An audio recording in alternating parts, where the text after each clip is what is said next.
Airlines Confidential with Scott McCartney is made possible with support from Pratt & Whitney, committed to working smarter, cleaner, and greener today for a more sustainable tomorrow. PrattWhitney.com. Infinity Flight, the leader in Cadet Academy flight training programs. InfinityFlight.com. Ontario International Airport in Southern California. SoCal So Easy. And by Cirium, the world's most trusted source of aviation analytics. Cirium.com. We also welcome your business's support. Contact us at airlinesconfidential.com. Welcome to Airlines Confidential.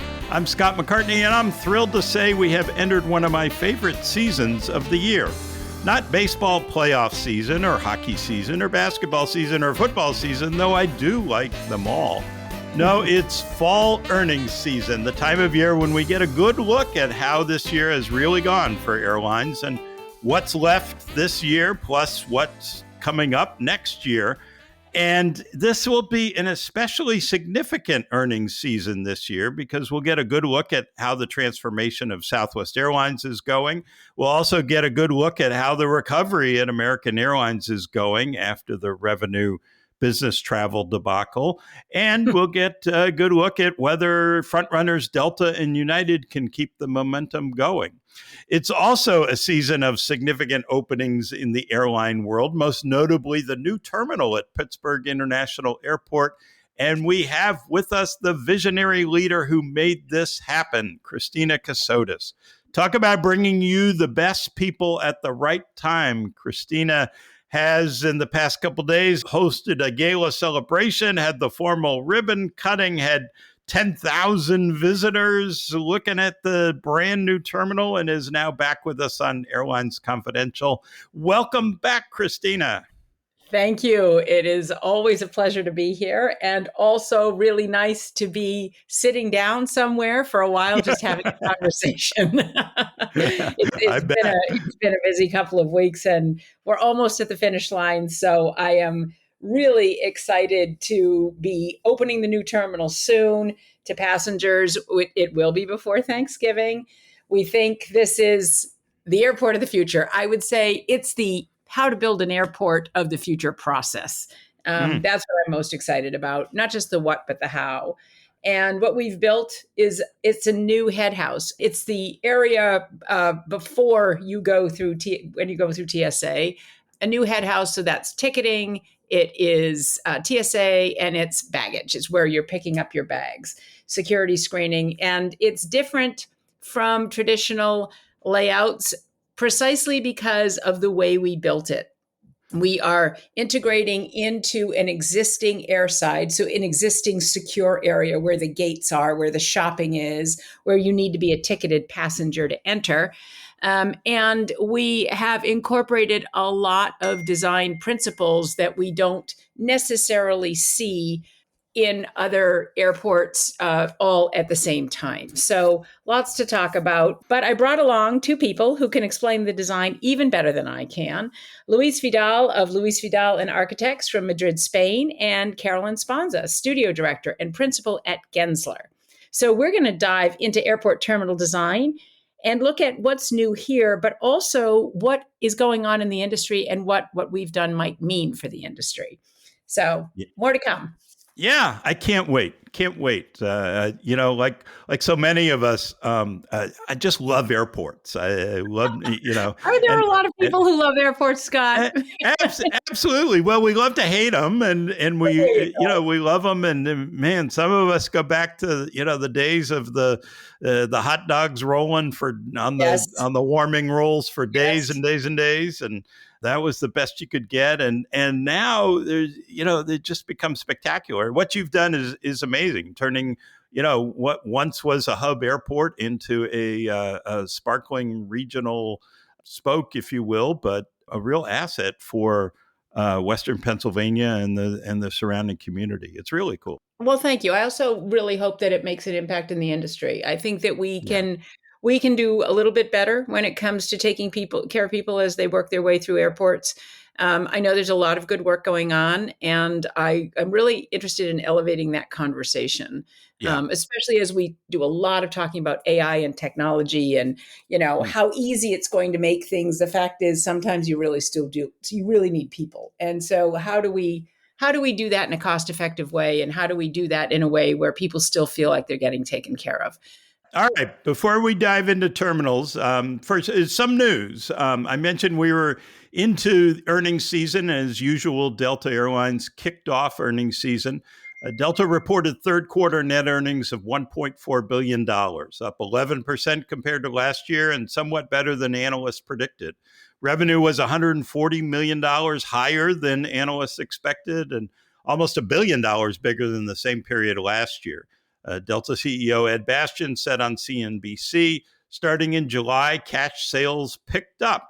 Business travel picked up for Delta. It was a tale of two cabins, however. Well, really three cabins. Revenue from first class and roomier economy seats increased 9% in the third quarter, while main cabin revenue actually fell 4%. That trend has been going on for years now, and it's interesting to note that Delta's revenue from the front of the airplane at $5.8 billion in the just completed quarter was almost the same as revenue from the back of the airplane, which was about $6 billion in that 3-month period. One factor in the premium is interesting to note. We think of, Delta's catering to wealthier travelers, et cetera. But it's interesting how this has gone about. Delta has really been gaining in Los Angeles, New York, Boston, and Seattle. Those are all high income areas with lots of customers willing to pay for premium. That's a strategic move and a change from the days when Delta's main cities were Atlanta, Cincinnati, and Salt Lake City. So I think it's just an important reminder that not all airline passengers are created equal. Nor do they all want the same business model in an airline, Yeah, right? yeah, So, absolutely. But just the cities where Delta has gained, that's really mhm. been a driver of bringing them higher income passengers. As I kind of mentioned, the Delta results weren't all perfect. Let's not forget that last year in the third quarter, Delta had its CrowdStrike meltdown, so the comparisons were easier because of that. In addition, passenger traffic this quarter was up only 2%, while capacity was up 4%. So load factor was down a bit, and the 10% drop in the price of fuel certainly was a big part of the earnings growth. And by the way, Delta said $2 billion of its $16.7 billion in revenue came from American Express. That was up 12% compared to last year. Delta raised its earnings and revenue projections for the rest of this year because of higher airfares and resilient premium travel demand. Delta said revenue from the fourth quarter will grow 4%. Wall Street had been expecting revenue growth in the last 3 months of the year at less than 2%. And Bastian was kind of plain Jim when it came to talking about next year. Delta is well positioned, he said. Nothing we didn't know. All in all, a good quarter for Delta. Kind of ho-hum and no real read yet for the rest of the industry. Indeed, on Thursday, the day Delta released its results, Delta shares were up and most airlines were down. Which pretty much tracks with what we're hearing in these, and we'll talk about United in a minute, but premium traffic is holding. And Yeah, that's, a little bit of reflective of what's going on in the economy, is that some parts of the economy are more impacted than others right now, and we see it playing out in travel. So right. Delta's been positioning itself as a premium brand for quite some time.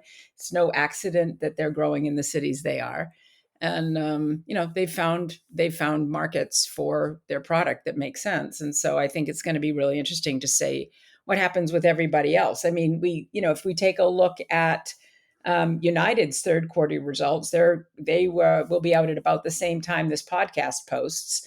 And next week, Southwest and American will be releasing earnings. So we'll find out pretty quickly whether Delta is taking business travelers and other premium leisure travelers from other airlines, or whether that part of the business is growing for other airlines too. I mean, we've got part of the story. I want to know the rest of the story. Remember Paul Right. Harvey? And then Yeah. the rest of the story. We'll also find out whether Southwest is spilling passengers to other airlines now that it's charging baggage fees like the rest of them.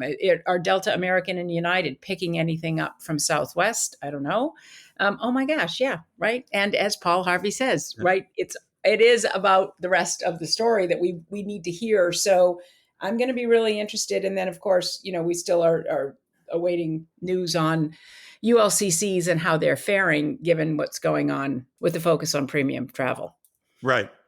It's so interesting. I mean, you mentioned the income, the sort of global economic trends in this country. The growing income gap, where high earners are doing well, low earners are struggling. And that does play out in travel because, the people with disposable income to travel, they are doing the economy is performing differently for them. And, I think one of the issues for discount airlines, for ULCCs, we talk about all kinds of airline specific issues, but there is this larger macroeconomic trend of people at the more budget-minded people just aren't, income is not growing as fast for them. Inflation is hurting more for them, and so that may be part of the headwind for discount airlines. Yeah, there's no question. I mean, travel is discretionary when it's vacation, right? So there are people who will cut it faster than others, and that's just there's a lot that we're going to learn over the next couple of weeks, and I'm looking forward to that. So yeah, I am too. And speaking of Southwest, I do think this is a really important read on whether the changes are working or not. I'm really excited to tell listeners that we'll have Andrew Watterson, the number 2 executive of Southwest Airlines, on the podcast right after the earnings announcement. As I said, the best people at the right time on Airlines Confidential. I can't wait to hear that one. No, it should be very interesting. All right, one other bit of news I wanted to mention before we talk airports, Christina. Spirit Airlines has a hearing tomorrow, October 16th, where a bankruptcy judge will almost certainly approve its request to reject the leases on 87 Airbus aircraft. That will leave Spirit with 100 airplanes in its fleet. We talked last week about how that took the airline back to about 2016 in terms of size. But there may be more significance to that very round 100 airplane number. I suspect the end game for Spirit here may still be a sale to Frontier. And I suspect Bill Franke, the chairman of Frontier, Barry Biffle, the CEO of Frontier. Barry Biffle, by the way, former number 2 executive at Spirit, so he knows the company very well, as does Bill, who used to own Spirit. Those two may have been very specific in discussions with Spirit about what they would be interested in buying, 100 airplanes. And the older ones, too, that don't have geared turbofan engine issues. Frontier, listeners may recall, has big orders on the books at Airbus. I talked about this before. So older Spirit airplanes may fit into Frontier's fleet plan a whole lot easier and better. I suspect Bill Franke has probably indicated what airports he was or wasn't interested in. Richard Anderson and Doug Parker said last week on this podcast that Spirit's best play was merging with Frontier. And it looks to me like there's a lot of house cleaning going on to make Spirit more attractive for purchase. As we've noted before, it's simply maybe an asset sale, not a merger. I think the Spirit brand goes away. Frontier hires only the employees it wants, takes the ground service contracts and other contracts it wants, takes the airplanes, spare parts, ground equipment, gates, hangars, whatever facilities it wants. And that's it. The rest of it gets disposed of through the bankruptcy process. That's how it happens. Yeah. All right, Christina, let's hear more about your terminal. And I want to preface this by saying I went into Cirium's database and looked at Pittsburgh Air Service scheduled for December. And the number of flights will be up 12%. The number of seats up 19%, which is pretty darn amazing in this economy. So I'm curious, is that related to the new terminal? Oh, come on, Scott. Yeah. Airlines serve markets. They don't serve airports. Yeah. No, it is not. It is, I think that what it's related to is we've actually seen pretty flat growth this year, which we were not prepared for when we were doing forecasting last year. So every fall, we sit with the airlines and we say, okay, what do you think you're going to be flying next year? And we had actually budgeted for and planned for an increase in passengers because we expected that that the economy would do things differently than it's doing now. And so we've actually seen very, very flat, not even flat growth. We've just seen, passengers as flat. And so the fact that the fourth quarter is coming in strong is, first of all, we are thrilled. And second of all, I think it has a lot to do with the fact that airlines are seeing green shoots in premium, Hmm. and that they maybe feel like they might have cut a little bit too much over the summer. I don't know. I can't. So I certainly can't read their minds. But I would say that we're thrilled, and the market's eager to get back some of the flying that did not show up in the first three quarters. So I'm really happy about this, and I can tell you that the terminal, from our perspective, to the extent that it is going to result in more air service, it's going to be because we have the market that they need. Each specific carrier has a very different business model. We've got a really diverse market in terms of what people are looking for. So everything from ULCC to network carriers to international carriers can do well, but we want to make sure that each of their routes does well. And one of the things that airlines care about, and I think you had this conversation on Airlines Confidential recently, is airport costs. Yeah. And so to the extent that we can be responsible with ours and the airlines can understand what we're doing and why, that gives them more confidence in the market. And, we may get chosen over another market that perhaps, they're also looking at as a result of that, but it's not the terminal itself that's going to do it. Yeah, yeah. So, So tell us more about it. I've seen pictures. It looks yeah. beautiful.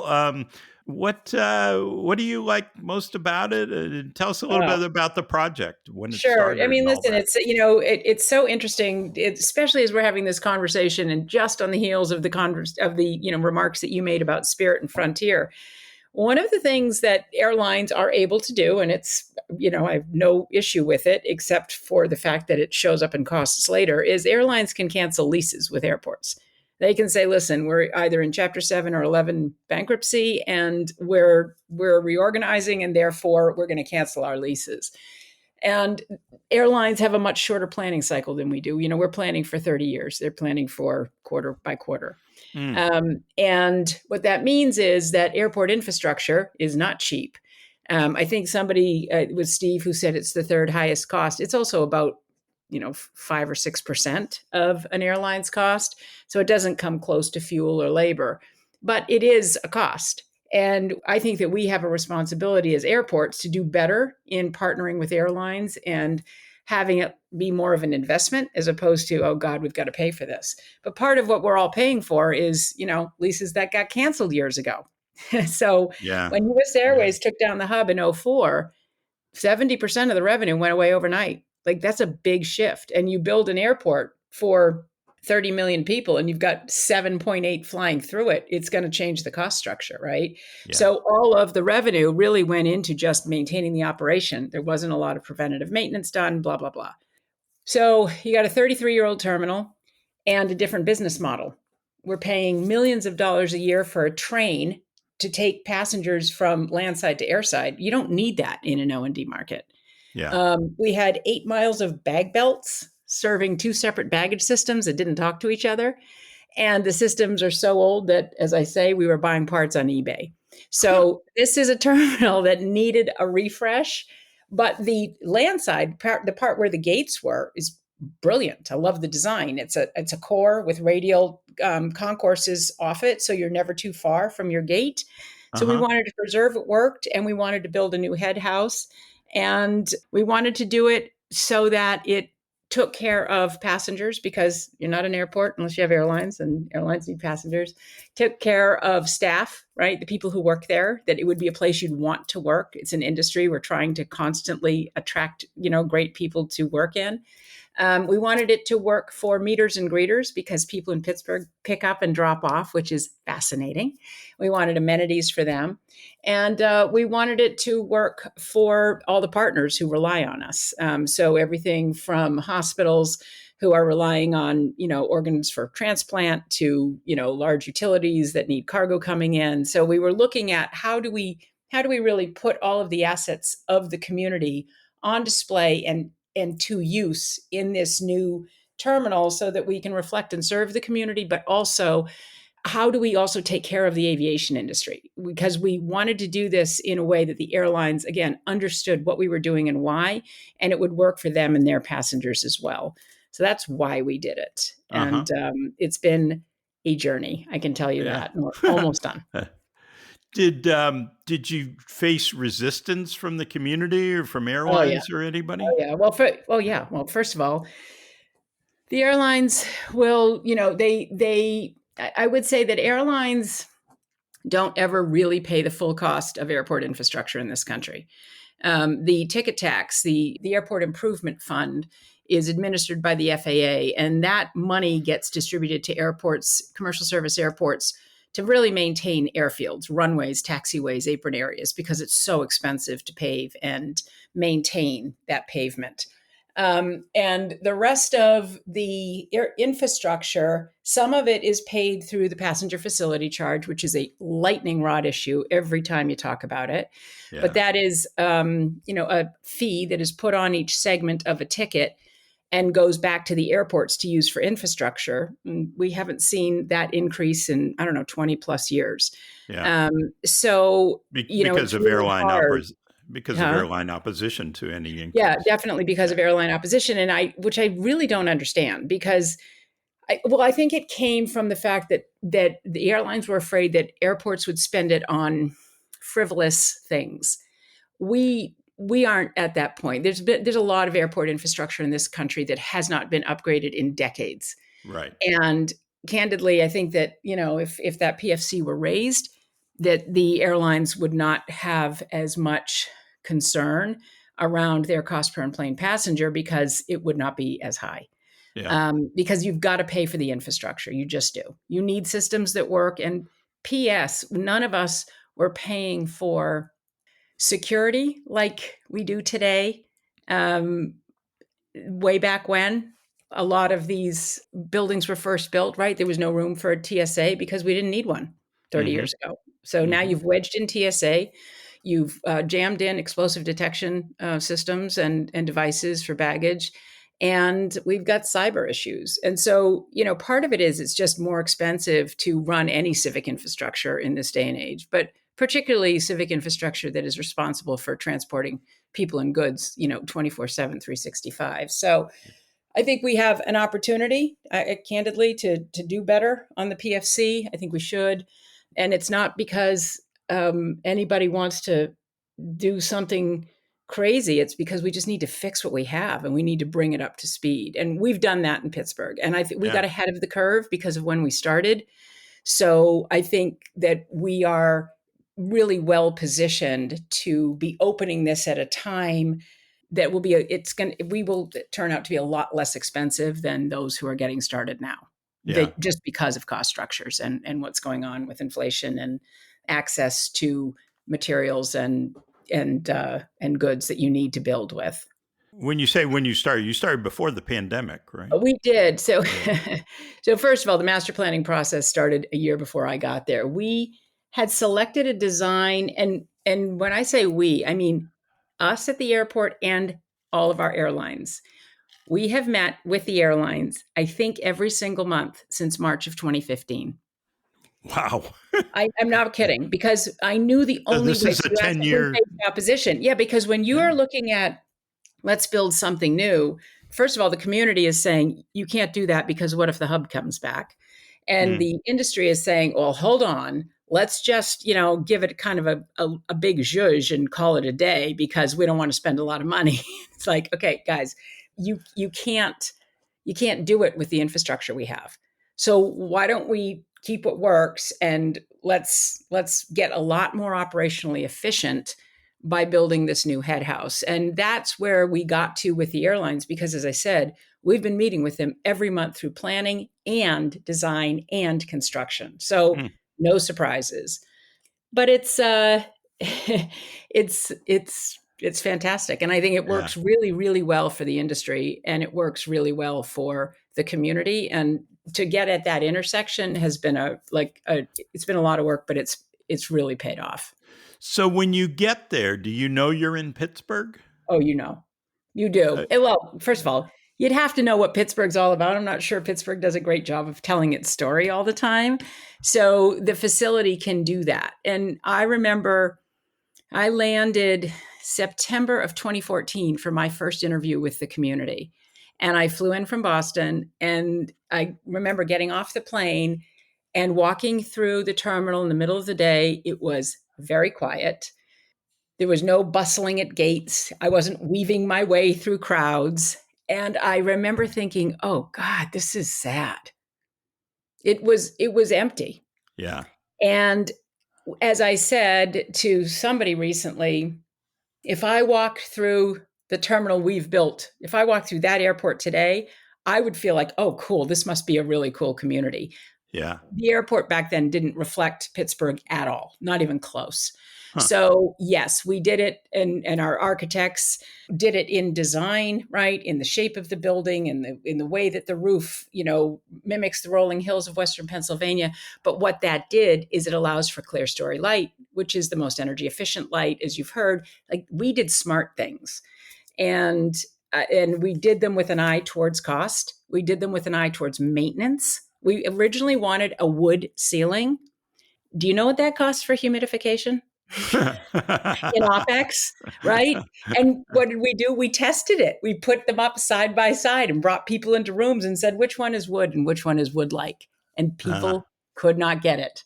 So, you know what I mean? Like, we were really smart about the design, and the fixtures and the furnishings, and also just, how this could flex if a hub came back, if we triple in size as a market. Is there flexibility in the design? And there is. So I'm just really excited about opening. Yeah. Yeah. Very cool. Very cool. You have to come see it.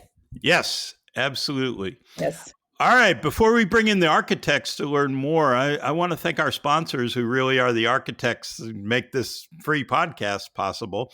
Thanks to Infinity Flight. As a proud partner of the American Airlines Cadet Academy, Infinity Flight delivers high-quality pilot training designed to meet the exacting standards of today's commercial airlines. Infinity Flight is building the next generation of airline pilots, focused, prepared, and ready for the flight deck. Learn more at infinityflight.com. Infinity Flight, the trusted choice of aspiring aviation professionals and the world's largest airlines. Thanks to Cirium. Cirium offers the most accurate and precise data and analytics to enable airlines to optimize planning, operations, and passenger services.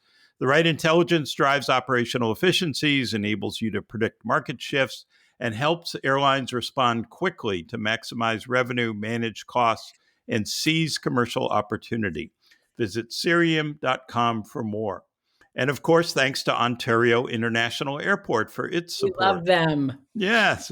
One thing O&T has is plenty of terminal space. So faster is always better when it comes to traveling in and out of Southern California. That's why a growing number of travelers are choosing Ontario International Airport.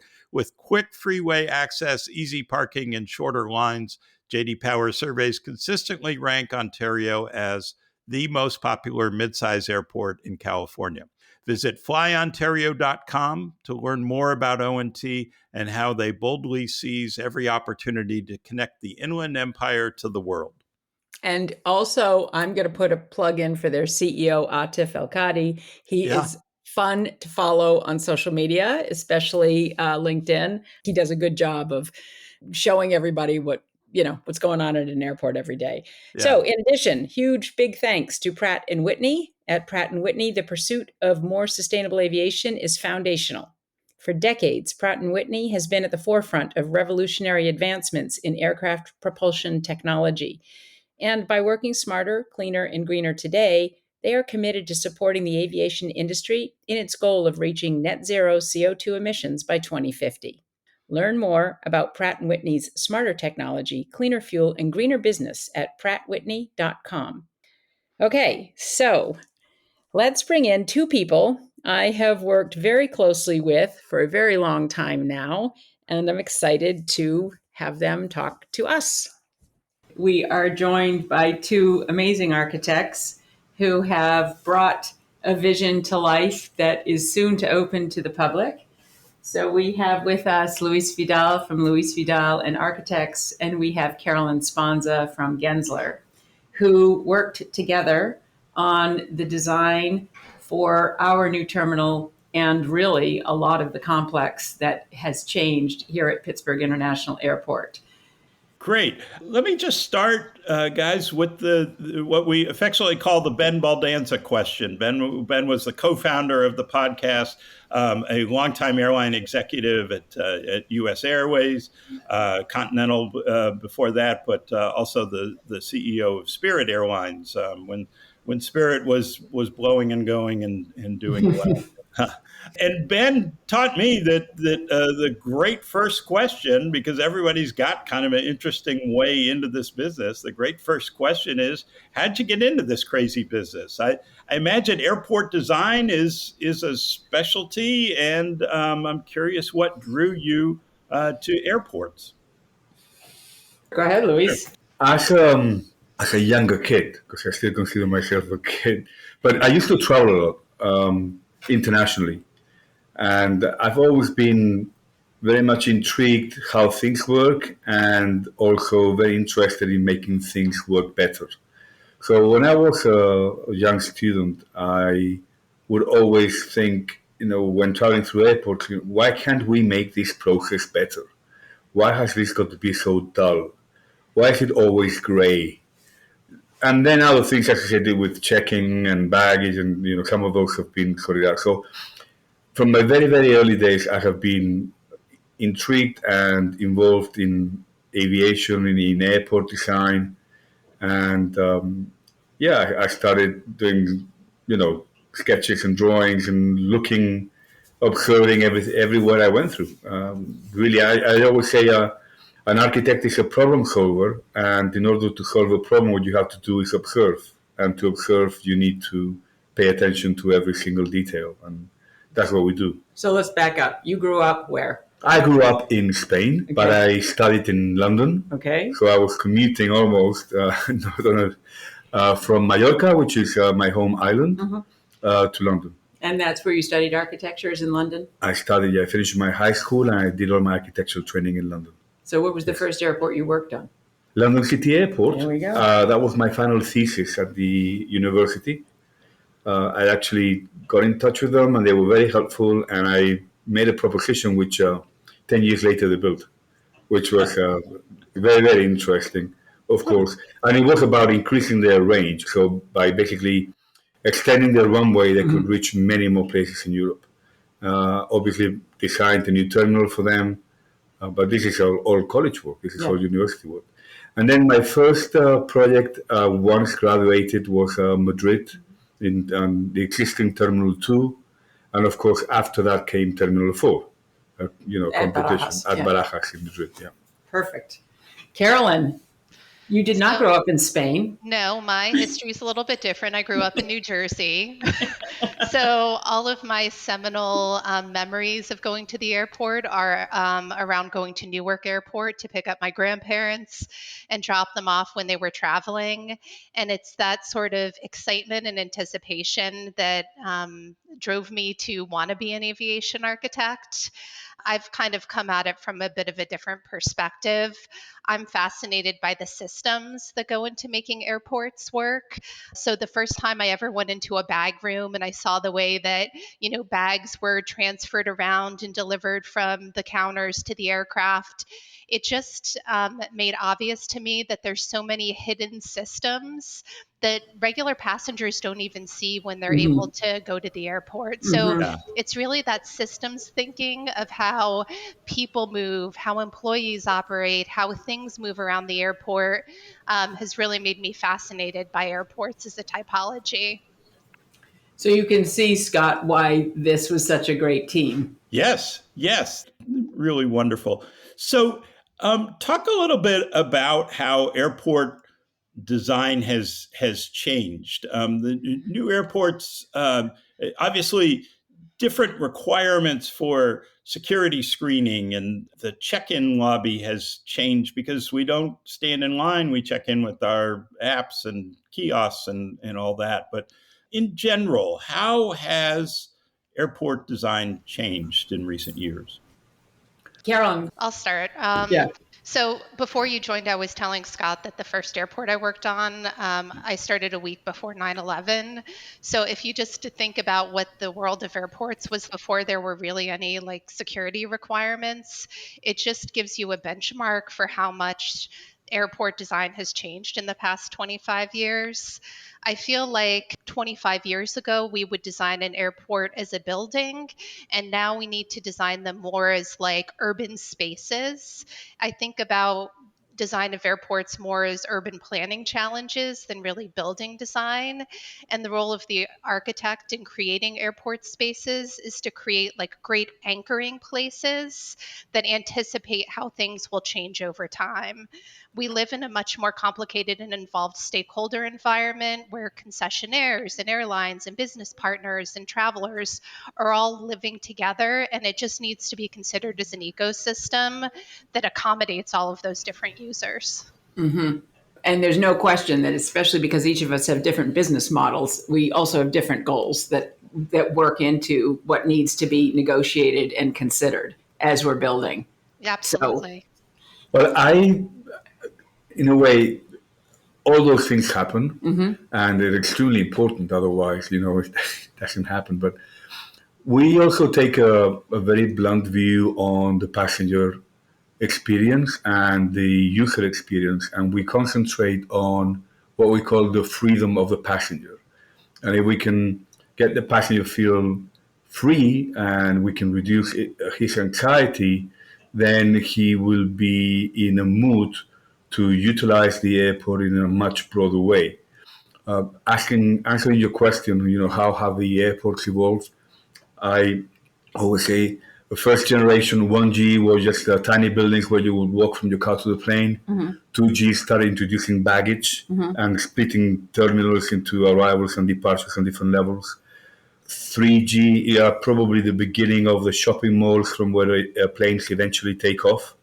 And then 4G is the new generation of terminals where you don't necessarily perceive you are in a concession environment, but you feel relaxed and you feel freer to shop, dine, work, or just fly through the terminal. And it's all about the way you use natural light and the way you use color and texture and volume and the ambience that you generate. So you didn't see those things being considered 20, 30 years ago as much. Is that what you're seeing as a change? Yes, there's been an evolution. Right, on the passenger, that the passenger experience matters. Yes, and I think they have been driving that demand. It's the passengers that have been pushing. It's also a very interesting reflection, which is when you ask in an airport environment, the airport authority believes, and they're probably right, the passengers belong, in commerce, belong to them. The airlines think the passengers belong to them. The city thinks the passengers belong to them. But the passengers, I always say, the passengers belong to themselves. They don't belong to any. And if you can get across that thought and you can really generate environments where the airport, the airlines, the concessions, the customs, the baggage, TSA, everyone is working alongside in the same direction for the passenger, that is the goal. Okay, which is very much what drives our revenue, which allows us to operate and continue to invest, is when people are relaxed and spending money, but spending money on things they want and need, as opposed to there's nothing else and I'm just frustrated and I'm going to grab something. Well, that just leads right in. I'll tell you quick. One of my favorite books of all time is a book called House by Tracy Kidder, and it's about him building a house. And it's really a reporting story, but three different interests in building this house. The architect had a vision for what he wanted. The homeowner had vision and priorities, and the builder had vision and priorities. And so, but what you just outlined of the different stakeholders in the airport is very much that, and with even more, right? So talk about how you balance. My impression from airlines is, yeah, they want nice airports, but they want it to be cheap. They don't want it, to cost them. Airports have different views. And communities see the airport as sort of the front door to the community, and they want it to reflect the community and be nice and memorable and of course, easy to use and calming and all the things you talked about. But the architects and builders probably have their own vision. So how do you balance all that?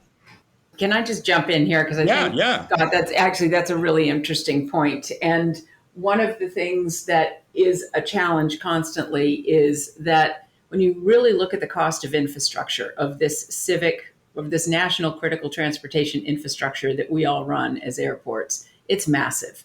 And the user fees really do not cover the true cost of that infrastructure, which is why through the airline AIP, the FAA funding that we get for our runways and taxiways, et cetera, I mean, none of us could really operate without that. So there's a lot that goes into managing the costs of this infrastructure. And we do appreciate that the airlines are trying to keep costs low, but it's almost like, how much cheese can you take off the pizza, right?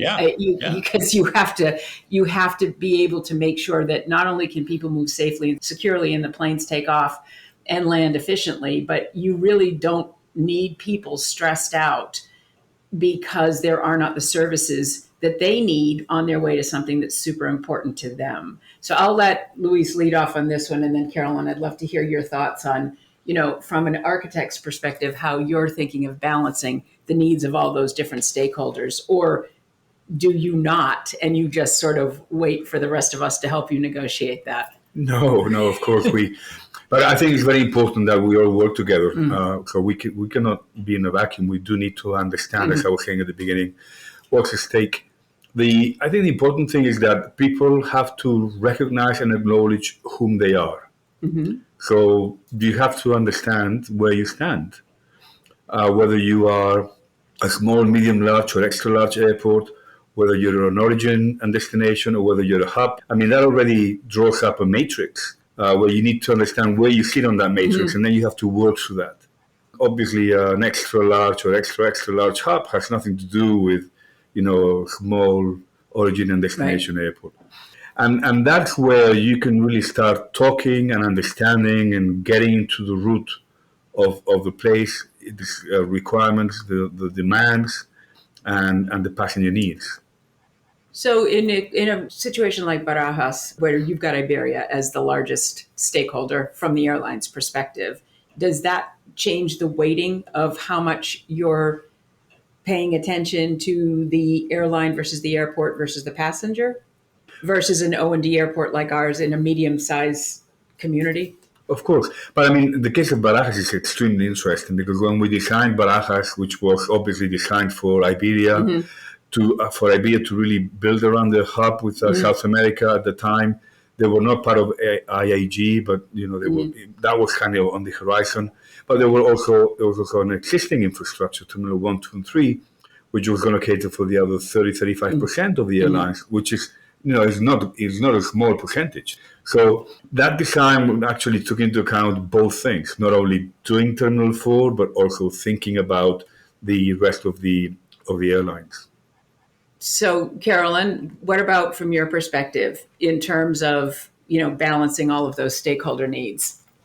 Yeah, it's a complicated dance. And, it's the way you manage it at every airport is certainly not the same. To answer the question that you asked, Luis, about is it easier when you do like a primate airport where you have one airline that's the dominant carrier?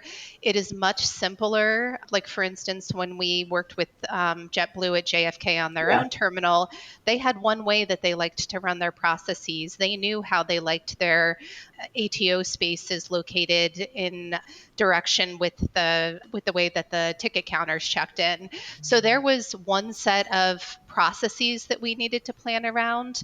When when you have a stakeholder group as diverse as 13 different airlines, they all like to do their things differently. Right. So it's not like there's one stakeholder group of airlines and one of concessionaires. You have all of these sub-concerns that you need to plan around. So that's when it gets really, I would say, interesting and exciting to try to manage all of those things. I think just as a general statement, when you're planning an environment with multiple stakeholders, you want to make the big decisions first, and those need to come from the aviation authority, right? How big is the space? What are the big moves? How are the major spaces oriented? And then as you get into more detailed levels of planning and consideration, that's where more input from the detailed stakeholder groups come in. I know that one of the getting down into the weeds, I mean, not sort of the big vision, but down into the weeds. One of the things that's very different in the United States, Scott, is that airlines do not sign up and love the idea of common use, right? And right. So, Carolyn, Luis, you'll know this. So there's a lot of work that goes into customizing either check-in or hold room space for airlines versus in other parts of the world where really the infrastructure is provided that the airline, it's common use infrastructure that the airlines can then sort of operate from. But that changes the cost profile and it changes the design as well. And if I may add to that and to the previous question as well, which is, normally, airport authorities have a much longer business plan and clarity on what they want to do. You find many airlines changing every 6 months. So they will change part of their strategy and business. But for example, as you were saying, in this country, common use, they don't change. No. They don't change. No, right. They continue. We've tried it in Denver. We've tried it here. We've tried it in many, many places. And they won't change, but they will have to change. It's going to bite them at one moment. Because on the other hand, there's a huge cost implication as well. And, they will come to grips to the fact that they do have to make some introduce some efficiencies onto the cost basis. Yeah. Well, Scott, you were laughing about changing direction every once in a while. We do have a longer planning cycle than the airlines, right? We are planning infrastructure that's going to last for 30 years. Yeah. And so making design decisions around airlines that may merge or, join different alliances. I know that when the alliances first came about, there was a lot of concern around whose ticket counters were next to whose in the industry overall. So these are the kinds of things that we're constantly thinking about is how do we build flexibility into design? You keep talking about airport authorities. Some of these are cities that you're talking to or states. They're not necessarily independent authorities. It's really interesting because Pittsburgh is kind of the poster child for change in the airline industry, right? I mean, you built a shopping mall and for the U.S. Airways hub, and U.S. Airways, got merged into American. The hub went away, and now you've got a terminal that doesn't work, and so you've had to rebuild the airport, and all within a fairly short time period in terms of buildings.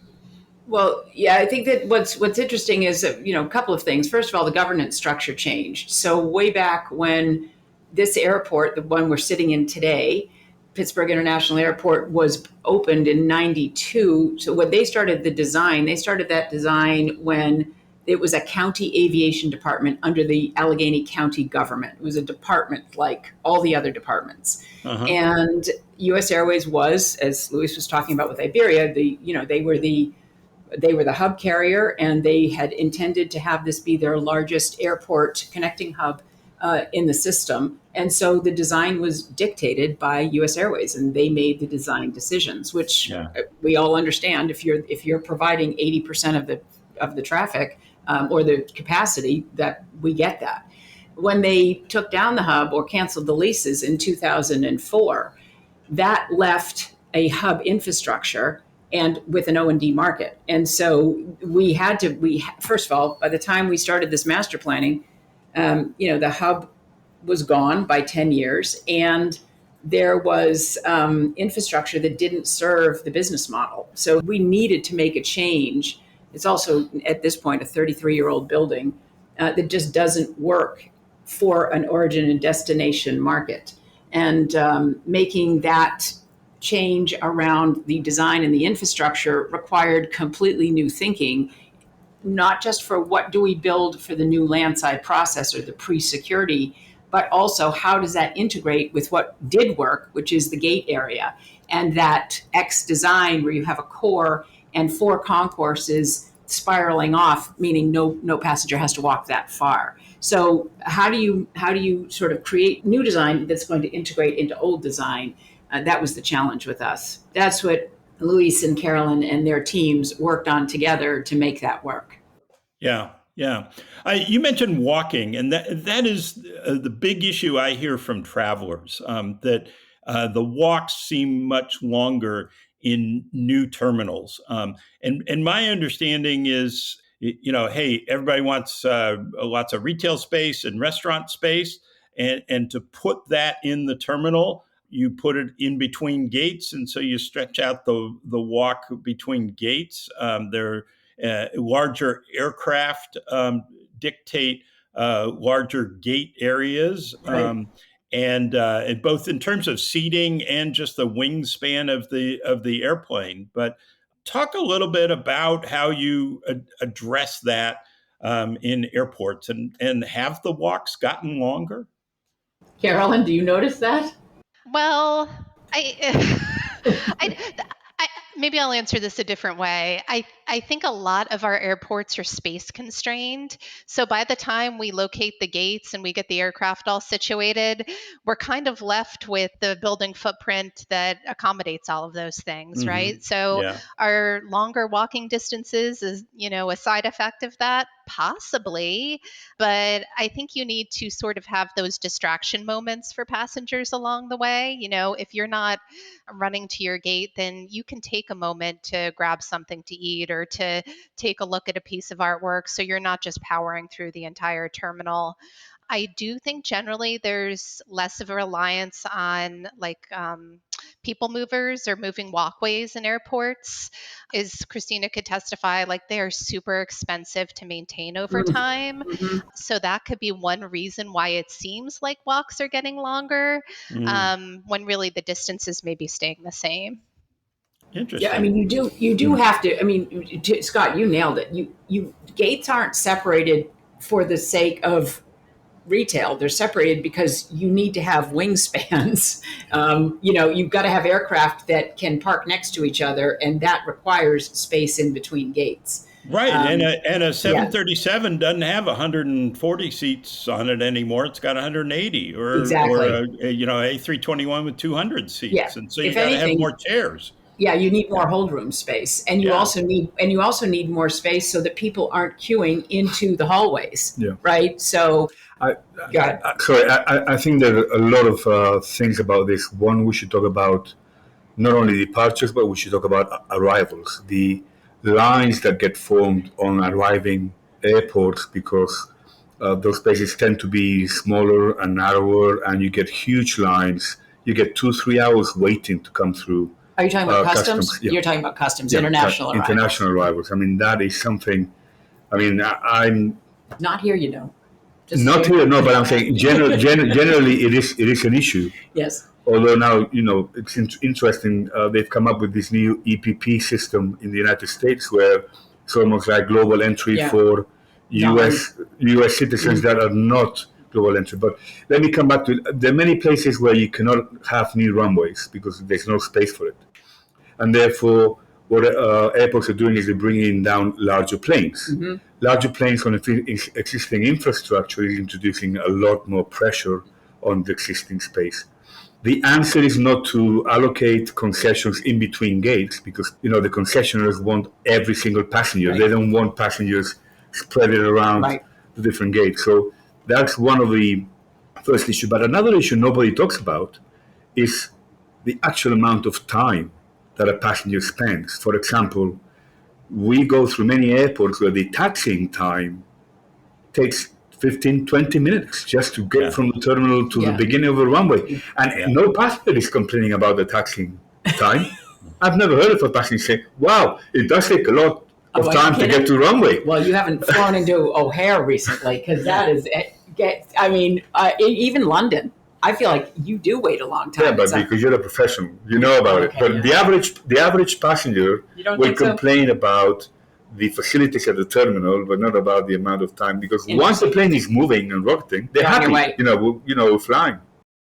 So we touched on this earlier, but I'm really fascinated with the idea of mood, and airports can be really stressful. You go from line to line. There's a lot of anxiety in the travel experience for people, and I'm curious how building design plays into that. And what we see now. I mean, you talked about natural light and the design of the building, obviously high ceilings, sound. What do you do with an airport terminal to ease that anxiety?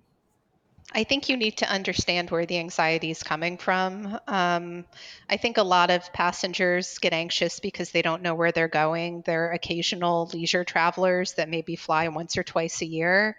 So for them, you want to provide easy and intuitive wayfinding. Like in Pittsburgh, I think it's great. You walk in the front door and it says to all gates. So even if you're going to a ticket counter, you know where you need to go next. So there's no anxiety around that next movement. I think a lot of people are anxious because of time, right? They think they're going to miss their flight, they're going to be late. So for those people, you need to make sure that processes are simple and that they could move through them very quickly, right? Like you don't want them to feel like they're standing in line. You want there to be a feeling of constant movement. And then I think the last reason why people get really anxious when they travel is because they're thinking about sitting on a small airplane next to somebody they don't know for 4 hours. So before they get on that flight, if you could give them some space, you could give them like a generous area where they can breathe a little, maybe have like a seat that makes them feel a little bit separated and protected. I think that goes a long way to making people feel less anxious. That's a very interesting thought, Karen. As you were talking, I was thinking, when you go into a theater or a cinema or a plane, you're sitting next to people you don't know. And I'm just wondering if if we could find a system to find a way to make people pick whom they sit next to each other. Anyway, I just leave that on the table. There may be a way. What is it, like Tinder for flying? I don't know. It's just an idea that came as I was listening to Karen. But this is the new ancillary revenue. Exactly.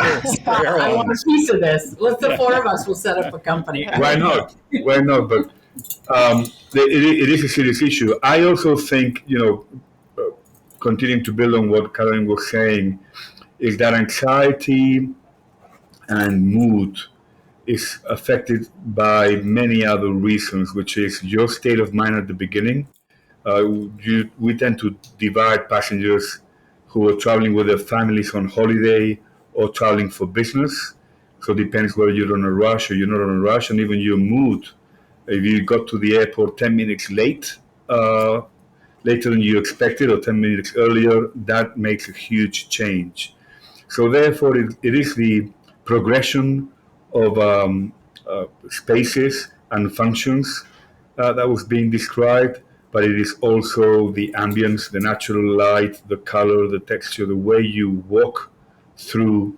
And one of the things we continue to all talk about, but not everyone is as successful as, for example, they are in Pittsburgh, is communication and information.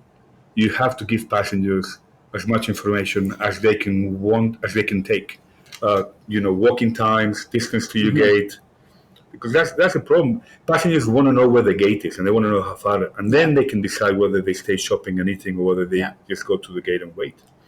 One of the things that, as Carolyn and Luis were talking, I keep going back to is that passengers, when they're traveling, something is important to only them, right? And if you show up 10 minutes late, there's the extra anxiety. If you are trying to figure out how long it is to take to your gate, there's an extra anxiety. If you don't travel on a regular basis, there's extra anxiety. What I see constantly is that what people want when they're traveling and something goes wrong, and I have experienced this myself, when something goes wrong, they need a person. They don't want an app. They don't necessarily want, when something goes really wrong. I lost my passport once, and I was actually on my way to Madrid to meet with the design team, and I was meeting my son there. And I left my passport on a flight, and it was hard standed out at Heathrow. So they were saying, listen, we're not going to get that passport back until the end of the day. And I couldn't find anybody to talk to. Yeah. Nobody. Yeah. I didn't know where to go. I went to the help desk. I went to Lost and Found. I'm calling the embassy. And there was nobody who sort of said, let me help you. Yeah. And I think that that's one of the things that we as airports have to really figure out is, where do we enable and where do we make sure that the passenger is going to get taken care of no matter what? That doesn't mean that we've solved their problem in the moment, but part of it is just saying, can I help you? Or we've got you, or let us figure something out. And I think that that's one of the things that in travel is really important, is that there's a solution and a person somewhere who can help you out. And that technology isn't always the answer. It has to enable it. Don't get me wrong. We're very tech forward here, but I want to make sure that people are also part of solving problems. Yeah, and that you realize that, there's someone that really cares for you. Yeah, that's so important. Yeah, or what's important to you. Yeah. Yeah, no, it's a great point. Technology can help with the routine things, but in that situation, even somebody from the airport who could say, okay, here's who you call. Yes. So you didn't have to be chasing down. Right, and here's what to expect. Here's what to expect, right? Yeah. I think that's really important. But to your point, Scott, in how you design around that is you make it really clear where you can get the help. Yeah. Right? Yeah. Well, congratulations on all of this. I am curious, before we let you guys go, what's your favorite part, each of you, of the Pittsburgh project? What are you most proud of? Don't jump in all at once. I was letting Carolyn go. Yeah. Go. Luis was letting you go first. Okay. And the correct answer is not, it's finished. That's my answer. Yeah. I have a favorite moment in the airport, and that is the big 2-story space that connects the departures and arrivals levels, because there's not many airports where passengers can have a shared experience when they're leaving and they're coming back. And that space, one, is just so beautiful. The Calder is just such a great addition to that space. So that's my favorite moment. But I also love when people who did not work on the project see the space and they point out their favorite moments, right? So there's so many, I would say, treats and delights in the terminal. I would say it's the culmination of a number of things. The way we designed this around nature, technology, and community, the way the rolling hills are reflected on the roof, the way the constellation on the ceiling is showing how, Pittsburgh's night star system is, and, that is beautiful. The way the natural light works with the terminal during the day and the night, the way the tree columns emerge from the floors, like they emerge on the forests in Pennsylvania. Then another really great highlight moment to me is the petal tunnel. Yeah, which cool. Is the, inspired on a number of things, the compression and expansion on the Fort Pitt tunnel, or, Frank Lloyd Wright was great at expansion and compression. This petal tunnel is inspired on the Phipps Conservatory, which is one of the most beautiful botanical places in the country. And they have a space there, the Stove Garden, which is very similar. You just go straight into a little cave and come through it. So that petal tunnel is very, very special. It's the transition between, as Christina was saying, the new terminal building and the connection with the existing terminal. Mm-hmm. And that connector, that tunnel, is very much about Pittsburgh. What are you calling it? Is it a pedestrian tunnel? A pedal tunnel. So it's a tunnel, Scott, that once you come through TSA, this is so Pittsburgh, you walk over a little bridge and then you go into a tunnel. And when you come out of the tunnel, it's like the Fort Pitt moment. We have such a great front door to the city where you come through the Fort Pitt tunnel and the city is all open before you. In the case of the airport, you'll come out of a tunnel that is sort of has these petals in it that are lit, that are meant to reflect the outside sky conditions.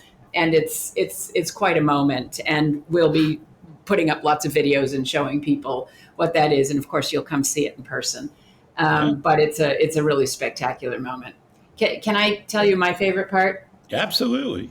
Yeah, we got these two firms to work together, and we got the best out of both of them. And I would say, and I mean it, I think that we really are proud of the partnership that resulted from this experience. And we are proud of the fact that what these two firms and people in particular designed really reflects and serves the region.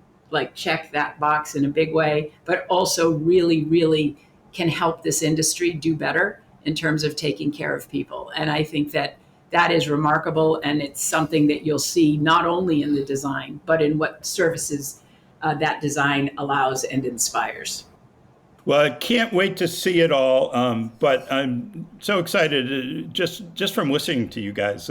Luis, Carolyn, congratulations again. Thank you for all you've done. I think this is not only a showpiece for the industry, but you also raise the bar on what airport terminals can be and should be. So congratulations. Thrilled that we could learn more about it, and wish you all the best in future projects. Thank you. Thank you very much. We'll be right back with more on Airlines Confidential. Promotional consideration provided by the Archive.net, celebrating 20 years with a fresh new look and over 60,000 items of AvGeek goodness. It's the hub of air transport history, and you're welcome aboard. The Archive.net. Thanks again to Carolyn and Luis, and thanks to you, Christina, for not only bringing them to us, but also for doing all you've done for Pittsburgh. It's really remarkable.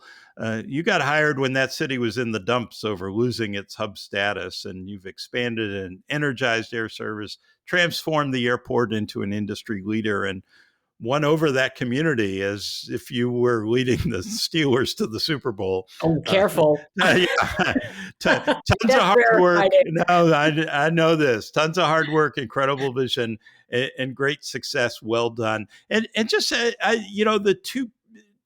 having two architects so different, different firms, different expertise. Just the vision to bring that. Can you talk a little bit about how that came about? Sure. Actually, I love telling this story because I think that one of the things that's super important, and I got this advice from an industry colleague I had worked with for years at London Heathrow. I called him and I said, how do you pick an architect? Like I remember the days of Garanimals for putting my clothes together, and I'm not a design expert. And he said, oh, hold on. You're not picking an architect. You're picking a partner, which is a brilliant phrase. And so we went through a rather extensive selection process in which we put out a massive bid, a call, and said we threw out every single proposal that never mentioned Pittsburgh. Just threw them out and said, forget it. If you're not even thinking about us, we're not going to try to talk you into why we should matter. Yeah. We brought it down to a number of firms, put them through, interviews, and then we put them through two exercises in which we brought in organizational psychologists. One exercise was work with our team to, come up with some design principles, and another exercise was to rank them. And we found that there were two teams that we really, really thought had very different strengths and could bring different talents and skills to the project. And so we put them together. And I think it's been a phenomenal product, a very different process than perhaps we would have expected in the beginning. But I'm confident that the results are just we got the best out of both of them, and them coming together was really special, and it shows.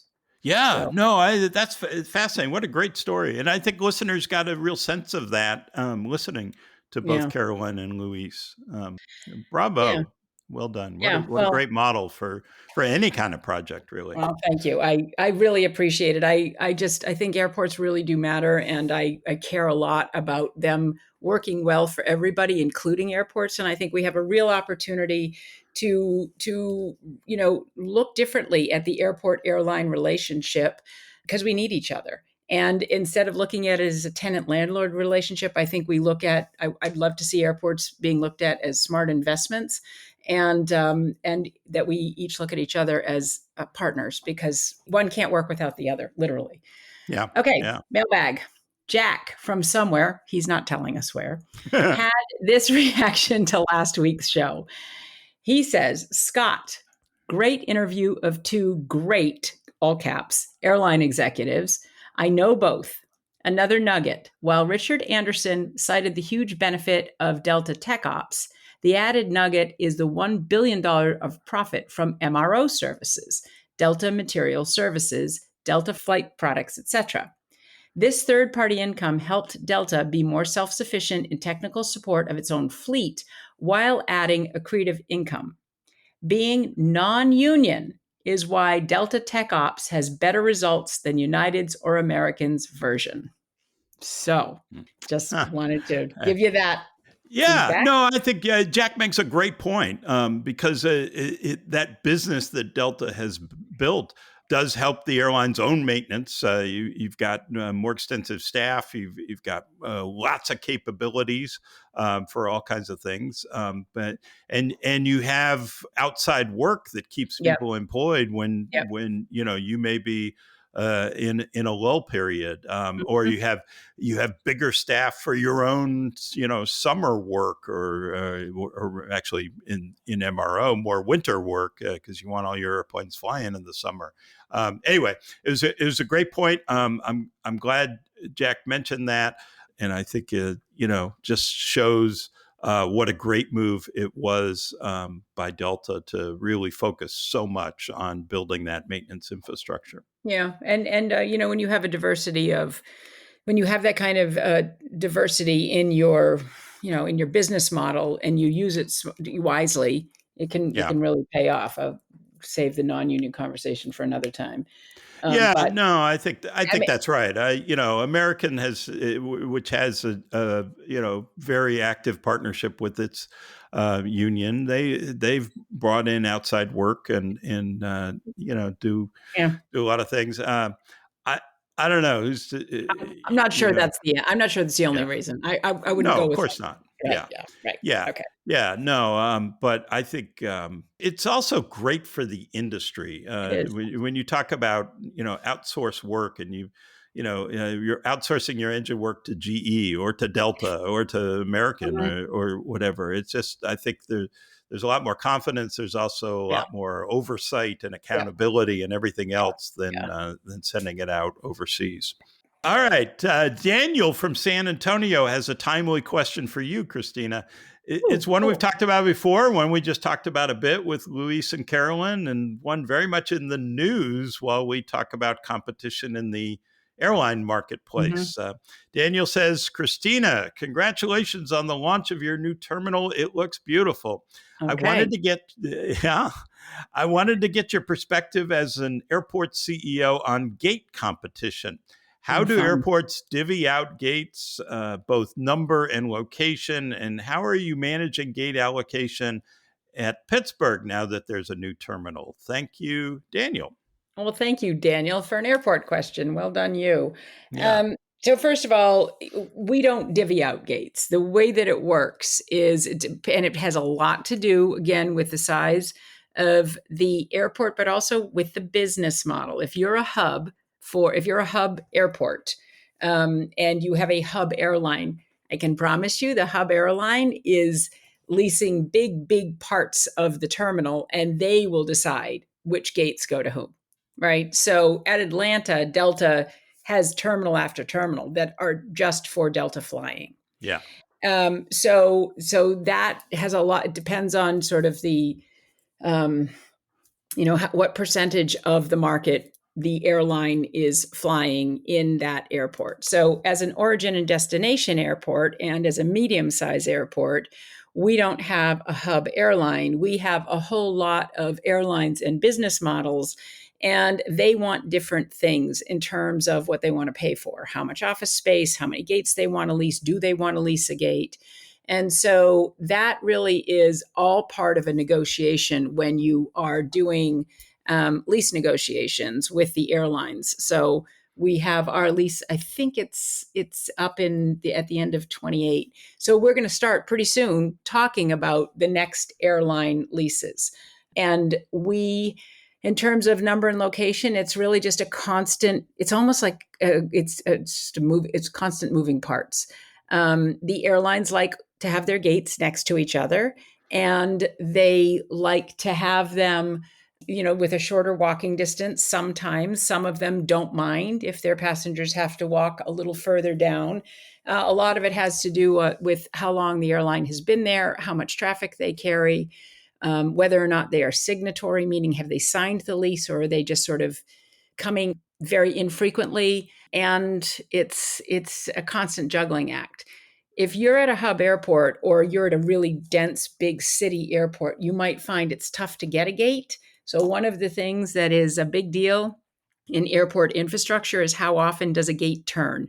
So if you are an airline and you have 3 flights a day on a gate, a lot of airports would feel like that is underutilizing the gate, because you might be able to turn that gate 8 times a day, which would allow for more activity. So one of the things that we look at as airports is who's gate hugging, meaning who wants to just lock up infrastructure so somebody else can't get it.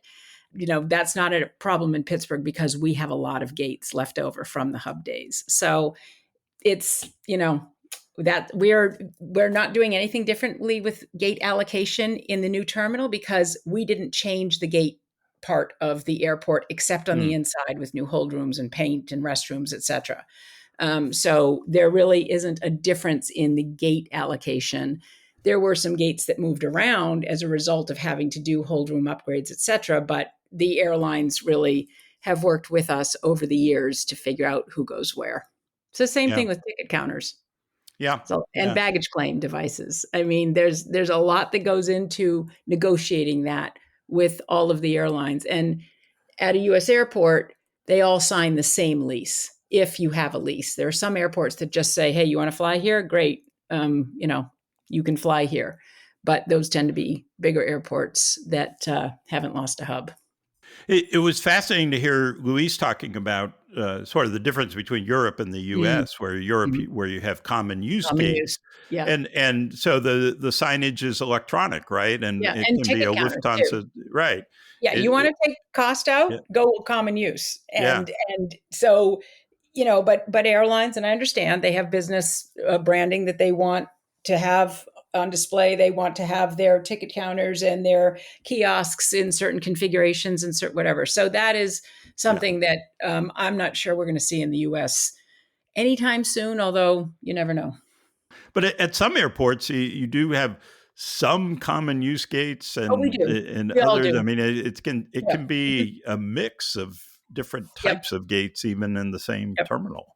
Yeah, we have a number of common use gates as well as ticket counters for any new entrants so that we can accommodate new entrants, which is a good thing. The more traffic, it tends to be almost that the more airline service you have, almost the more people will fly because they have confidence that they can always get home. So competition is and from our perspective, is always a good thing. Yeah. Yeah. Excellent. All right. Well, that's all for another edition of Airlines Confidential. Thanks again to Carolyn and Luis, and thanks and congratulations to you, Christina. What a thrill to share this magnificent opening with you.